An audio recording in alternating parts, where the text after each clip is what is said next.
ನಾವು ಬಹಳ ವಿಜೃಂಭಣೆಯಿಂದ ಈ ಕ್ರೀಡಾಕೂಟ ಹಾಗೂ ಸಾಂಸ್ಕೃತಿಕ ಚಟುವಟಿಕೆನ ಆಯೋಜನೆ ಮಾಡಿರ್ತೇವೆ. ಈ ವರ್ಷ ಕೂಡ ಆ ದಿಶೆಯಲ್ಲಿ ಪ್ರಯತ್ನ ಮಾಡ್ತಾ ಇದ್ದೀವಿ. ಸೊ ಸಾಕಷ್ಟು ಒತ್ತಡಗಳಿದ್ದಾವ. ನಿಮಗೆ ವಿದ್ಯಾರ್ಥಿಗಳಿಗೆ ಎಷ್ಟೆಲ್ಲ ಅದು ಹಲ್ಪಟ್ಟು ಮ್ಯಾನೇಜ್ಮೆಂಟ್ಗೆ ಶಿಕ್ಷಕರಿಗೆ ಸಾಕಷ್ಟು ಒತ್ತಡ ಇದಾವ.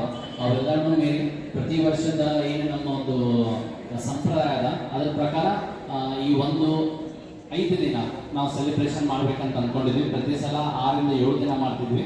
ಈ ಸಲ ರೆಡ್ಯೂಸ್ ಮಾಡಿ 5 ದಿನಕ್ಕೆ ಇಟ್ಕೊಂಡಿದ್ದೀವಿ.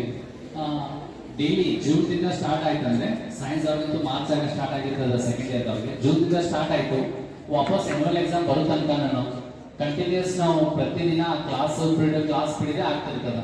ಸೊ ಏನೋ ಒಂದು ರಿಫ್ರೆಶ್ಮೆಂಟ್ ಇರಲಿ ವಿದ್ಯಾರ್ಥಿಗಳಿಗೂ ಆಗಲಿ, ಉಪನ್ಯಾಸರಿಗಾಗಲಿ, ಅಥವಾ ಈ ಕಂಪ್ಲೀಟ್ ನಮ್ಮ ಕ್ಯಾಂಪಸ್ ಆಗೋ ದಿನ ಬೇರೆ ಕಾಣಲಿ ಅನ್ನೋ ಉದ್ದೇಶದಿಂದ ನಾವು ಈ ಥರ ಚಟುವಟಿಕೆಗಳನ್ನ ಹಮ್ಮಿಕೊಳ್ತಾ ಇರ್ತೇವೆ. ನಿಮ್ಮ ಭಾಗವಹಿಸುವಿಕೆ ಆಧಾರದ ಮೇಲೆ ನಾವು ಮುಂದಿನ ನಿರ್ಧಾರ ನಾವು ಕೈಗೊಳ್ತೇವೆ. ಎಷ್ಟು ಆಕ್ಟಿವ್ ಅದಿರಿ, ಎಷ್ಟು ನಾವು ಪಾರ್ಟಿಸಿಪೇಟ್ ಮಾಡ್ತೀರಿ ಅನ್ನೋದ್ರ ಮೇಲೆ ಮುಂದಿನ ಪ್ರೋಗ್ರಾಮ್ ನಾವು ಡಿಸೈಡ್ ಮಾಡ್ತಾ ಹೋಗ್ತೀವಿ.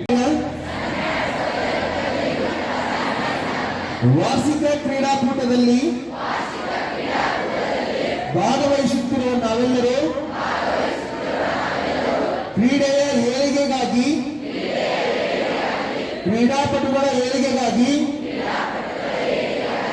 ಶಿಕ್ಷಕರು ಕೊಟ್ಟ ನಿರ್ಣಯಕ್ಕೆ ಬದ್ಧರಾಗಿ ಈ ಕ್ರೀಡಾಕೂಟದಲ್ಲಿ ಕಾಯ ವಾಚ ಮನಸ ಪರಿಶುದ್ಧವಾಗಿ ಪರಿಸುತ್ತೇವೆ.